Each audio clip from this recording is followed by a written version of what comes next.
O objetivo da prática do Dharma é a realização de um estado de genuíno bem-estar, que flui de um manancial de consciência pura e livre de obscurecimentos. Os gregos antigos chamavam esse estado de eudaimonia, uma alegria que brota da verdade. Os indianos antigos chamavam de mahasukha, um êxtase grandioso que surge não a partir de estímulos agradáveis, mas da natureza da própria consciência pura. Não é simplesmente um sentimento feliz, é um estado que está na base e que permeia todos os estados emocionais, que inclui todas as alegrias e tristezas que surgem em nosso caminho. É uma maneira de se engajar com a vida sem confusão. Tanto os gregos antigos como os indianos e os tibetanos tinham conhecimento disso.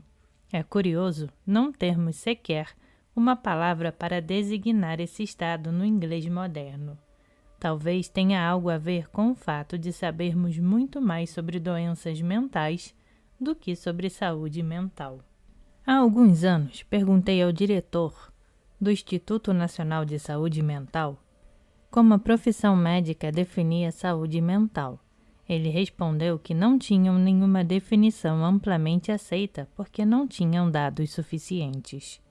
No entanto, eles têm uma quantidade enorme de dados sobre transtornos mentais e, de acordo com estimativas conservadoras, 1 em cada 5 pessoas, pelo menos nos Estados Unidos, terá um transtorno mental grave, diagnosticável e tratável em algum momento durante a vida. Mesmo para nós que atualmente não sofremos de uma doença mental diagnosticável, é hora de perguntar: o que há de tão bom em ser normal? Ainda que sejamos normais, estamos sujeitos a uma ampla variedade de problemas mentais e às angústias resultantes. Vamos agora fazer uma pergunta provocativa. Quão mentalmente saudável poderíamos ser? Existe um limite?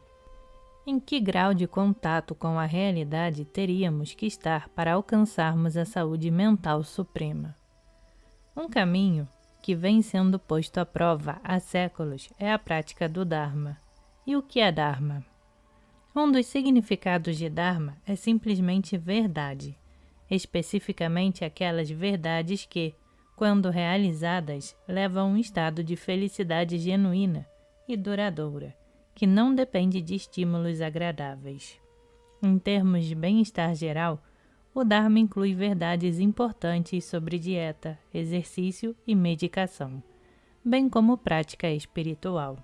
Na verdade, as teorias e práticas da medicina tibetana tradicional são comumente vistas pelos que a praticam como elementos integrantes do Dharma. No contexto budista tibetano, existem vários critérios para discriminar o que é e o que não é Dharma.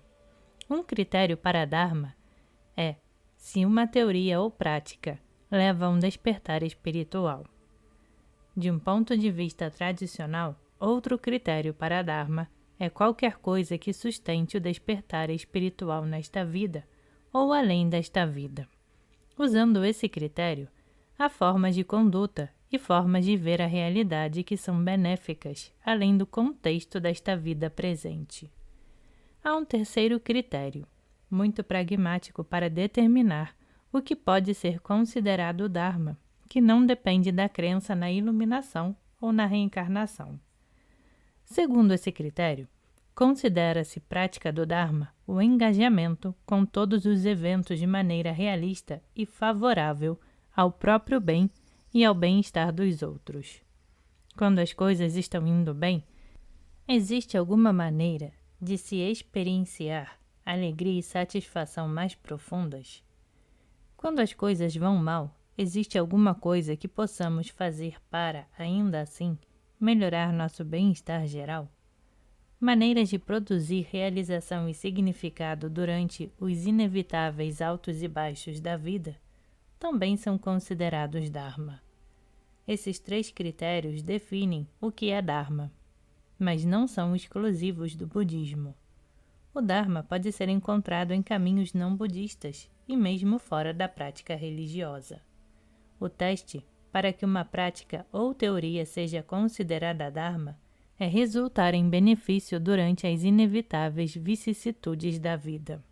Por um lado, podemos achar a prática do Dharma difícil, demorada e repleta de problemas. De outra perspectiva, se o que realmente queremos é praticar o Dharma, obteremos gratificação imediata.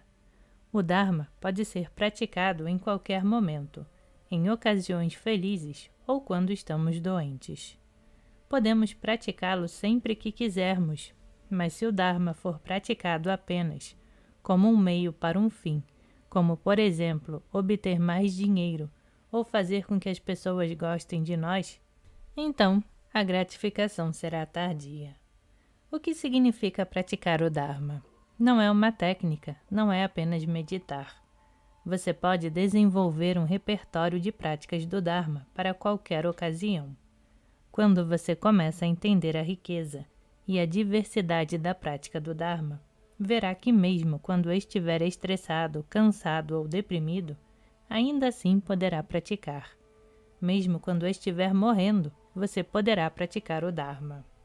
Você pode se tornar um hábil chefe do Dharma, usando receitas ricas e variadas para transformar qualquer situação em uma fonte de satisfação e felicidade. Se realmente desejar praticar o Dharma, você desenvolverá cada vez mais a habilidade de praticar em uma variedade cada vez maior de situações. O Dharma é como remédio. Ele foi desenvolvido como auxílio para abandonar comportamentos e atitudes habituais que prejudicam a capacidade da mente de se curar.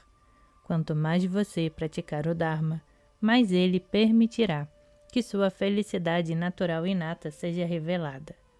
O treinamento da mente em 7 pontos é a essência do Dharma, uma matriz concisa de métodos para se alcançar a felicidade genuína, independentemente das circunstâncias. Em sua dimensão mais plena, o treinamento da mente é também um caminho completo para a iluminação. Os 7 pontos começam assim. Primeiro, treine nas preliminares, estabelecendo as bases para a prática efetiva do Dharma. Você não precisa ser um intelectual ou uma pessoa espiritualizada para praticar o Dharma. O que é necessário é saturar a mente com 2 desafios: avaliar minuciosamente a vida comum e o potencial humano. Este primeiro ponto, uma única linha de um texto de apenas 4 páginas, representa um vasto ensinamento budista tibetano. Na metáfora da prática espiritual como uma jornada, o praticante deve encontrar um guia qualificado, um veículo confiável, um mapa preciso e os melhores métodos. As preliminares servem como uma bússola, mantendo os esforços direcionados para o objetivo final. As preliminares abordam premissas que nunca examinamos, que não são facilmente identificadas e são ainda mais difíceis de serem descartadas. Portanto, no início e periodicamente durante a prática do Dharma, retornar às preliminares mantém a prática espiritual bem ajustada e evita o desperdício de tempo em desvios. Preliminar não é sinônimo de ignore isso e vá para as coisas importantes. A coisa importante começa aqui. Isto é a prática, não há uma fase de aquecimento. Quando fui para Dharamsala, na Índia, em 1971, para estudar meditação, recebi ensinamentos do lama tibetano Geshe Nagawang Dagway. Ele passou semanas falando sobre as preliminares e eu me perguntava quando ele iria chegar à meditação. Aos poucos percebi que ele estava ensinando meditação discursiva. Meditar não é apenas assentar a mente e aquietá-la, mas é também dar forma e significado ao pensamento conceitual, refinando a maneira como vemos o mundo.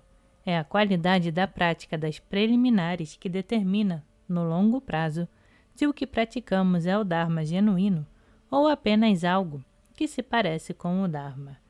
As preliminares são meditações discursivas feitas no início do treinamento da mente, para não perdermos tempo. Todos os professores tibetanos que tive enfatizavam as preliminares, mas ninguém mais do que Gyatru Rinpoche. Ele foi criado e treinado no Tibete e ensina o Dharma no Ocidente há mais de 40 anos. Ele vê seus alunos antigos se debatendo com as mesmas velhas questões e nos pergunta: por que eu ensino todas as práticas avançadas de Dzogchen e Mahamudra quando vocês ainda estão no jardim de infância? Voltem e aprendam o ABC. Ele se refere às preliminares, especialmente relevantes para os ocidentais que tendem a se esforçar muito na prática espiritual e mais tarde, às vezes anos depois, se perguntam por que obtiveram tão pouco resultado. As preliminares são a apólice de seguro do Dharma, para evitar que a prática espiritual seja apenas uma nova embalagem para velhos hábitos. As preliminares são 4 meditações discursivas tradicionais, chamadas os 4 pensamentos que transformam a mente. Essas meditações fazem com que a mente se volte na direção das aspirações mais elevadas e reorganizam progressivamente as prioridades. A meditação discursiva é uma reflexão profunda sobre um determinado assunto e pode ser feita em qualquer tempo livre durante o dia. Não é necessária nenhuma postura especial. A meditação discursiva é uma maneira muito prática de integrar o Dharma à vida cotidiana.